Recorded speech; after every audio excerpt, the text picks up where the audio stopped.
पाकिस्तान में बैठे आतंकी आकाओं की साजिशों को हमारे जांबाज जवान हमेशा नाकाम करते रहे हैं। हर बार हाफिज सईद और उसके साथियों को उनकी करतूतों का मुंहतोड़ जवाब मिलता रहा है, लेकिन इस बार जब उन्होंने भारत के सबसे बड़े जश्न यानी गणतंत्र दिवस 26 जनवरी पर अपनी खूनी नजर लगाई तो उन्हें ऐसा जवाब मिला है कि अब आतंक के आकाओं के घर पर मौत का मातम पसर रहा है।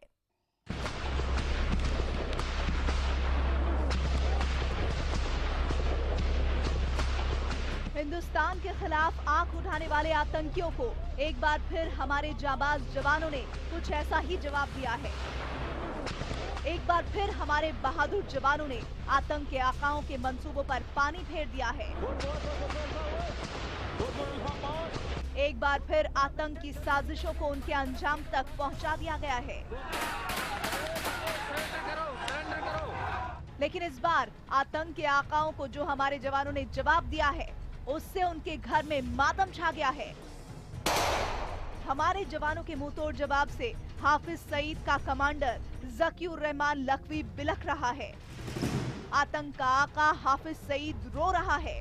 हाफिज के दूसरे आतंकी साथी उसके आंसू पोंछने की कोशिश में लगे हैं, लेकिन अब उनकी इतनी हिम्मत नहीं है कि वो भारत में आतंकी भेजें। इसीलिए वीडियो जारी कर अपनी भड़ास निकाल रहे हैं।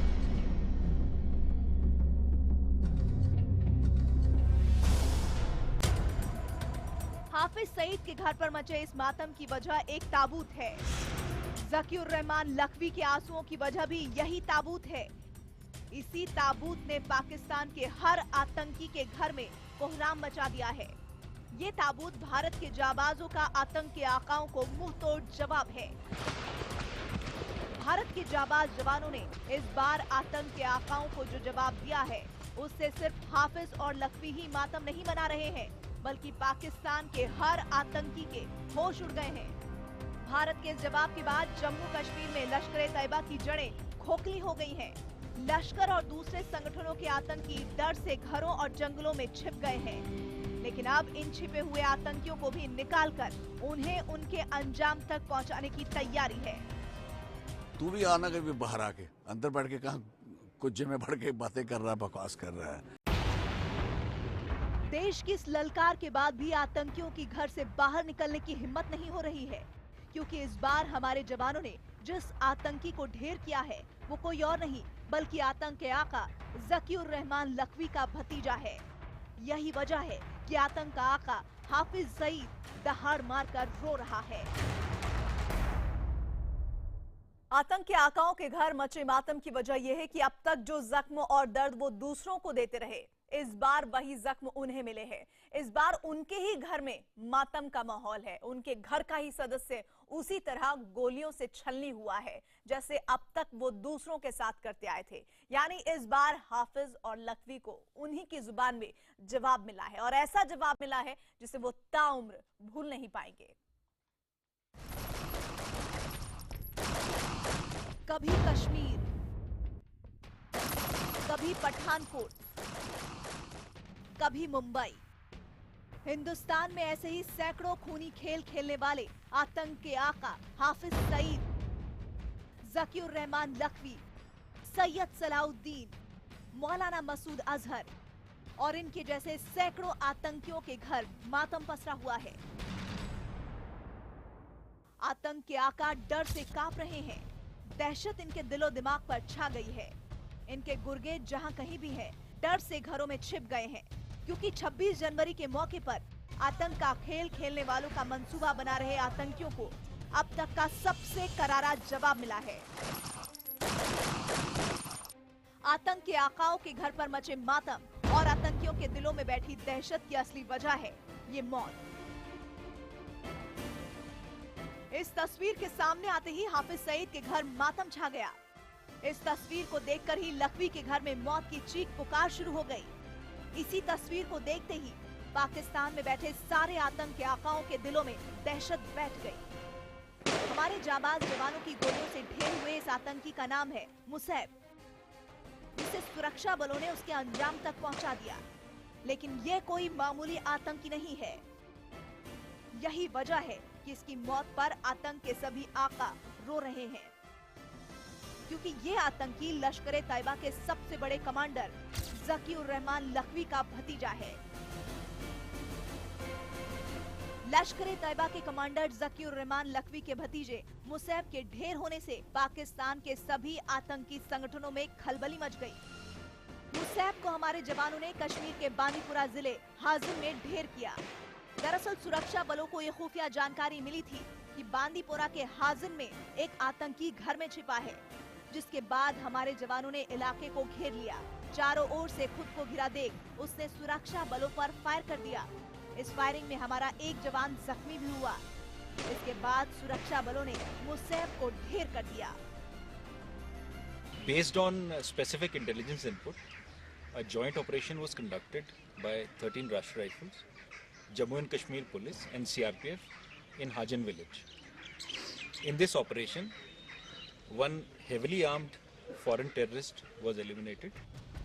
मुसैब कश्मीर में एक बड़ी वारदात को अंजाम देने वाला था, क्योंकि उसके पास हथियारों का एक बड़ा जखीरा बरामद हुआ है। मुसैब के पास AK-56 राइफल भी थी। साथ ही उसके पास से 3 मैगजीन और कई ग्रेनेड भी बरामद किए गए। Recovered one AK-56 rifle from him, 3 magazines and large quantity of ammunition and Chinese grenades also. Musayyib के हथियारों से साफ है कि वो एक बड़ी वारदात को अंजाम देने वाला था। इसके अलावा सुरक्षा एजेंसियों को उसकी कई दूसरे मामलों में तलाश थी। मुसैब का ढेर होना इसलिए भी बड़ी कामयाबी माना जा रहा है, क्योंकि माना जाता है कि उसने ही पिछले कुछ सालों में कश्मीर में लश्कर तैयबा को फिर से मजबूत किया था। इसके अलावा पुलिस स्टेशन पर हमला कर सुरक्षा बलों के हथियार छीनने के मामले में भी उसकी तलाश थी। मुसैब के ढेर होने से सुरक्षा बलों ने राहत की सांस ली है, क्योंकि मुसैब जश्न के मौके पर हमला करने के मामले में एक्सपर्ट माना जाता है। पिछले साल 15 अगस्त के मौके पर उसने कश्मीर में बड़ा आत्मघाती हमला करवाया था। इसीलिए इस बार 26 जनवरी पर एक बार फिर उसे आतंक मचाने के लिए भेजा गया था। मुसैब जम्मू कश्मीर में लश्कर तैयबा का डिविजनल कमांडर था। उसके मारे जाने से जम्मू कश्मीर में लश्कर की जड़ें हिल गईं। मुसैब की मौत की खबर मिलते ही लश्कर के सरगना हाफिज सईद और लश्कर के कमांडर जकी उर रहमान लखवी के घर में मातम छा गया। जब उन्होंने भारत के जाबाजों की गोली से छलनी मुसैब का चेहरा देखा तो हाफिज और लखवी दोनों ही रो पड़े। जम्मू कश्मीर में लश्कर का सबसे भरोसेमंद कमांडर की मौत से हाफिज का भी दाहिना हाथ कट गया, इसीलिए वो भी इस मौत पर खूब रोया, चिल्लाया। आतंक के आका यानी हाफिज और लखवी के घर के सदस्य के ढेर होने से सभी आतंकी संगठनों में दहशत फैल गई है। इस दहशत की वजह से अब उनके गुर्गे घरों से निकलने से भी घबरा रहे हैं। यही वजह है कि अब घर के अंदर बैठकर वीडियो जारी कर धमकियां दे रहे हैं। मुसैब के ढेर होने के बाद अब जम्मू कश्मीर में लश्कर कमजोर तो हो ही गया है, साथ ही उसके मारे जाने से 26 जनवरी पर आतंक की एक बड़ी साजिश भी नाकाम हो गई है। लेकिन भतीजे की मौत से बौखलाए जकी उर रहमान लखवी और हाफिज सईद ने अब बदले के लिए नई साजिश रची है। क्या है वो साजिश? आज इसका भी कच्चा चिट्ठा हम खोलेंगे। आतंक के आका अभी तक दर्द और जख्म दूसरों को देते आए थे, लेकिन दर्द और जख्म का एहसास अभी तक कर पाना उनके लिए शायद एक पहेली था। आज भारतीय जवानों की वजह से वो जख्म, वो दर्द, वो तमाम आतंक के आका समझ रहे हैं, महसूस कर रहे हैं। हम यहाँ पर जिक्र कर रहे हैं उस दर्द और जख्म की जो कि आतंक के आकाओं को मिला है। उसका नाम है मुसैब। मुसैब के खात्मे को इसलिए भी अहम माना जा रहा है क्योंकि इससे भारत के सबसे बड़े दुश्मन जकी उर रहमान लखवी की आधी ताकत खत्म हो गई है। जकी उर रहमान लखवी वो शख्स है जो हाफिज सईद के हर इशारे को अंजाम तक पहुंचाया करता था, इसीलिए हाफिज ने उसे लश्कर का टॉप कमांडर बना रखा है। लखवी वही शख्स है जिसने हिंदुस्तान पर अब तक का सबसे बड़ा आतंकी हमला किया, यानी मुंबई हमले को अंजाम तक पहुंचाया। और इतना ही नहीं, मुंबई हमले को अंजाम तक पहुंचाने के बाद जिस शख्स का उसने इस्तेमाल किया वो था अजमल आमिर कसाब, जिसको हमारे जवानों ने जिंदा पकड़ा और उसे उसके अंजाम तक पहुंचाया।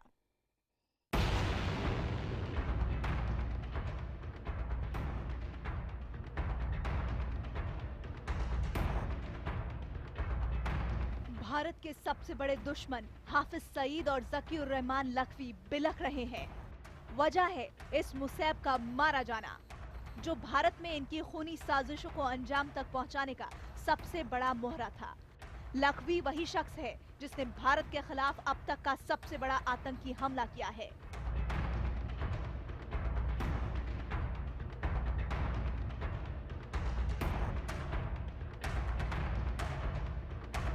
छब्बीस 11 मुंबई हमला हिंदुस्तान की जमीन पर हुआ।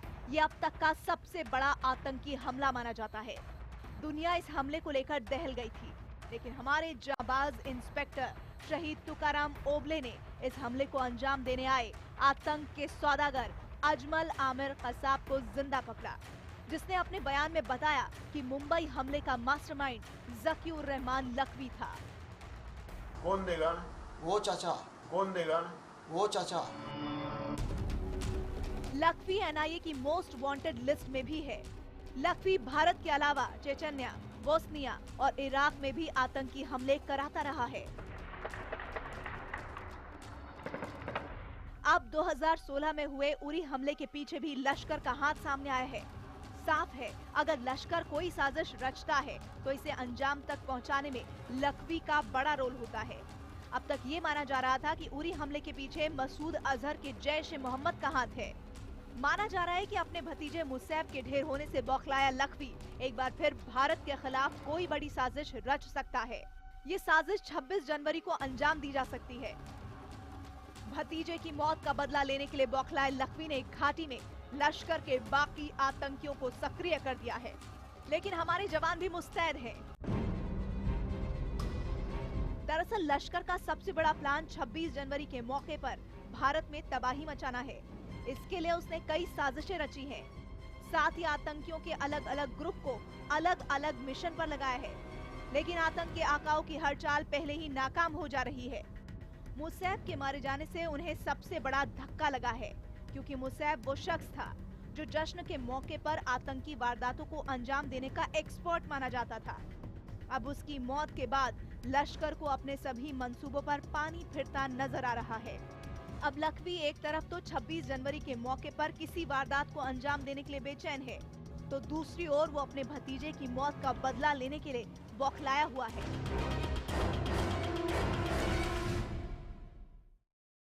और जम्मू कश्मीर में एक के बाद एक ढेर हो रहे आतंकियों ने आतंक के आकाओं की नींद उड़ा दी है। एक तरफ हमारे जवान आतंकियों को लगातार खात्मा करते दिख रहे हैं, तो दूसरी ओर सुरक्षा एजेंसियां आतंकियों की फंडिंग और उनके हथियार हासिल करने के नेटवर्क को बंद कर रहे हैं।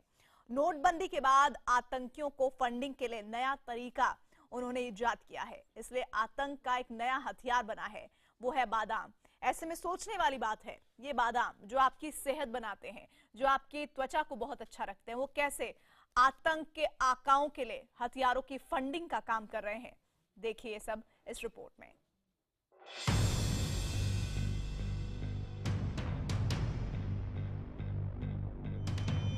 500 और 1000 के नोट बंद होने के बाद अब जम्मू कश्मीर में आतंकियों को फंडिंग का नया फंडा शुरू हो गया है। पैसों के लिए आतंकियों ने अपना नया हथियार बनाया है, बादाम को। ये बादाम जो आपकी सेहत और सूरत दोनों बनाता है। अब उसी बादाम से आतंकियों के आकाओं ने जम्मू कश्मीर की सूरत बिगाड़ने की साजिश रची है। नोटबंदी के बाद एक एक पैसे के लिए तरस रहे आतंकियों ने पैसों के इंतजाम के लिए अब बादाम के जरिए टेरर फंडिंग का नया रास्ता निकाला है।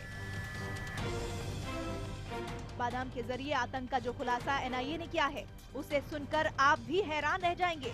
एनआईए की जांच में पता चला है कि अब जम्मू कश्मीर में बादाम से आतंक की फंडिंग की जा रही है, वो फंडिंग जिसके जरिए कश्मीर में एक बार फिर आग लगाई जा सके। जम्मू कश्मीर के बादाम पूरी दुनिया में मशहूर है।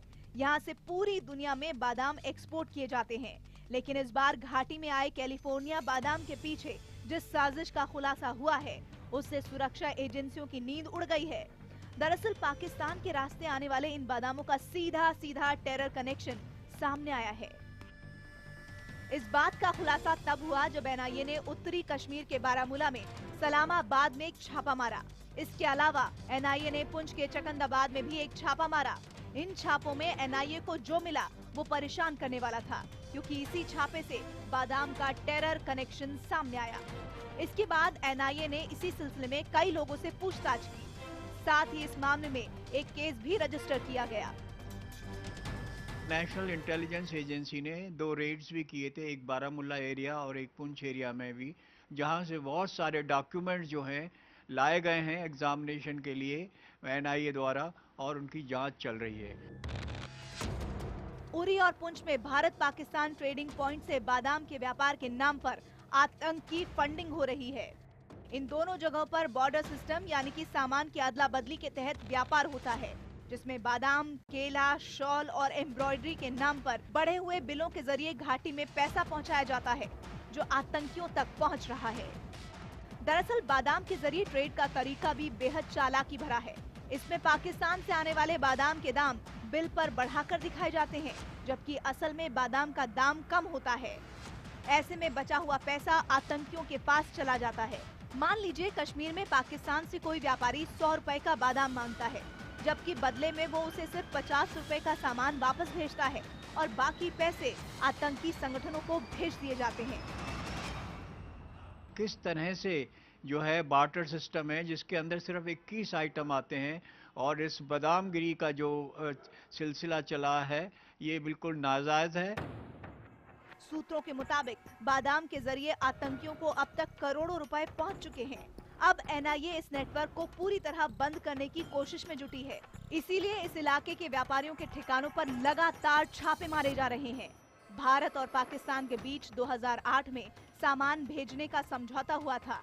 इसके तहत दोनों ओर से 21 तरह के सामान की अदला बदली होती है, लेकिन इसी समझौते का अब आतंकी संगठनों ने अपने फायदे के लिए इस्तेमाल शुरू कर दिया है।